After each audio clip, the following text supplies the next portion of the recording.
Hi, this is Malcolm Lamb with YouTube and Facebook Church, and I'm glad you guys are here today. Hope you had a good weekend. Hope you got into a church where you could worship and just see what it is that God's going to do in your life. We're excited to start off really the whole YouTube, Facebook Church sites, but I wanted to just ask you guys really this question that every single one of us are going to have to answer at some point. The world, the society, all of us have always heard that we have to do one of two things before we die, or do both things before we die: pay taxes and die. But there's also a third thing, and each and every one of us have to deal with this question, what I call the inescapable question. And really, what it comes down to you, who is Jesus? Who is Jesus Christ? The way that we approach that question, the way we look at that question, the way that we do, or we live our lives, focuses on this question. And so, it brings us to this question: who do you say Jesus is? Who do you say that Jesus Christ is in your life, and does your life reflect it? Matthew 16. Verse 13, we'll start off there. When Jesus came to the region of Caesarea Philippi, he asked his disciples, "Who do people say the Son of Man is?"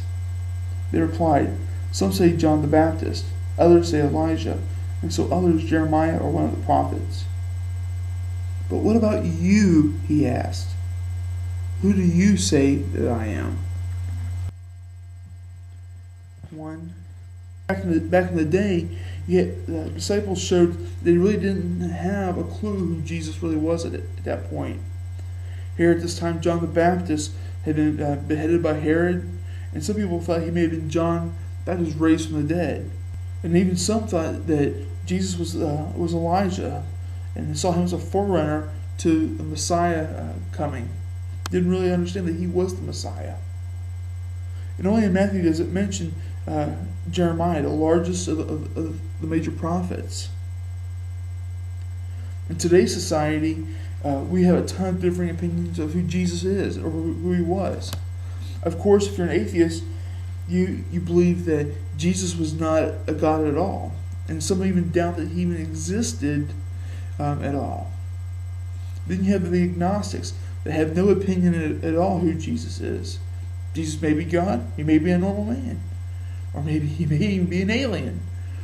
Agnostics don't want to believe in anything until it has been rationally refuted in their own minds, and with science or whatever. Some say he was a myth. Buddhists have no opinion at all about Jesus. Jews consider that if Jesus was only a teacher and a leader, if he even existed at all. They believe that Jesus is not the Messiah because he was not a military king. Matter of fact, they're still waiting for the Messiah to appear today. Then you have the Muslims that believe that Jesus was one of the great prophets of Allah, like Moses and the last one before Muhammad. He was not the son of Allah, but that he was Allah's Messiah, and that he would eventually return. They believe that Jesus was not really crucified. The Jews crucified an image of him, or maybe someone like him. So here we see that the world back in the day, back when Jesus and John the Baptist, they were confused about who Jesus even was. Then you have today, the different religions today, the beliefs, the faith systems of today, really don't get a grasp of who Jesus Christ really is and what he's done.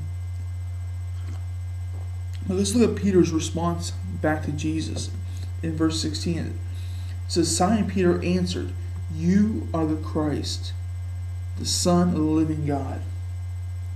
See, when Peter said this, what was he truly meaning?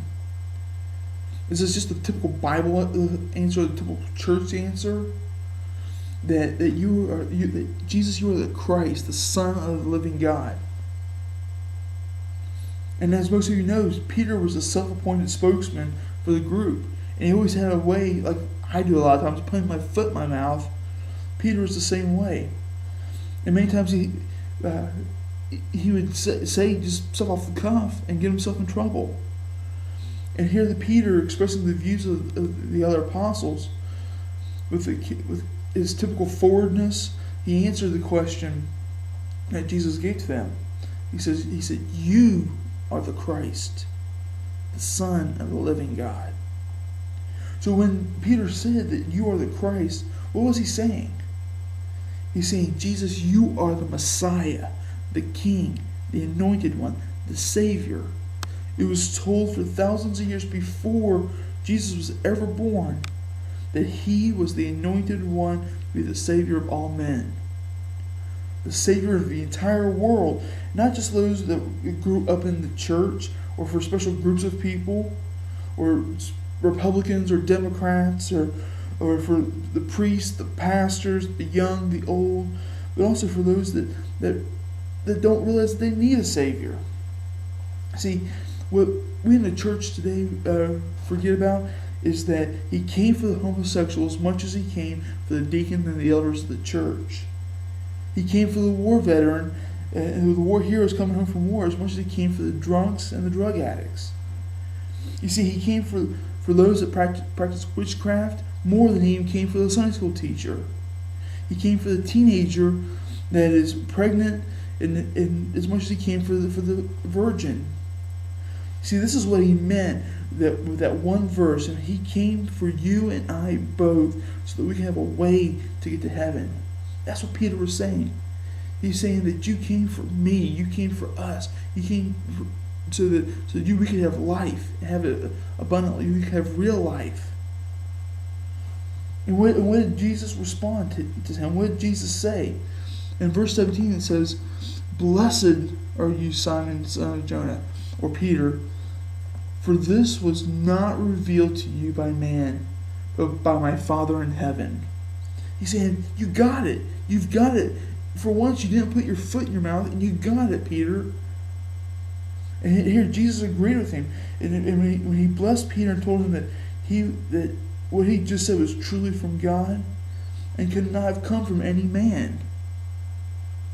So today, my challenge to all of us today, as we start thinking about this and we start trying to figure out who is Jesus, I challenge you guys, answer that question. To you, who is Jesus? To you, is he your King? Is he your Savior?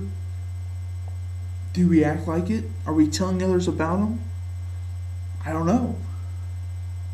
But to me, the way we answer that question is the way we live our lives. You see, God loved us enough, they sent Jesus to die for us. And because of that, because of that, it's something so radical. Even in 2,000 years ago, it was radical, and today it's radical. That, I don't know if I could give up my own son for one of you. I don't know. I doubt it, because I love my son so much. But God loved us so much that he sent Jesus Christ to die for us. Here's my challenge to us today. Whether it be on YouTube Church, whether it be on Google or Facebook Church, each one's got a topic area or a wall-to-wall where you can post comments. You can answer the question, to you, who is Jesus Christ? On Friday, I'm going to give you my answer, who Jesus Christ is to me. Some of you may have seen it before, but it may have heard of this before. But it's something that's pretty neat. I want you guys to see on Friday.